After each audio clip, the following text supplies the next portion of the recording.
Dag, velkommen til den her video. Jeg vil vise, hvordan man kan filme på sin iPhone.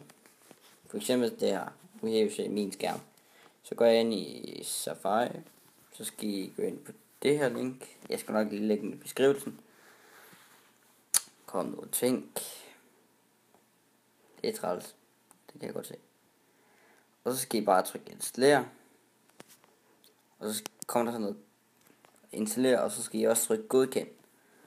Og så når I har gjort det, så går I ind i den der. Og så skal I tage iRec Beta, og så installere og godkende. Og det var faktisk sådan, man gjorde. Ja.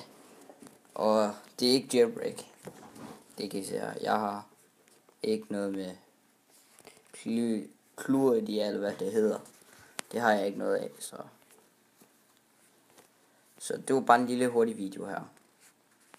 Søs.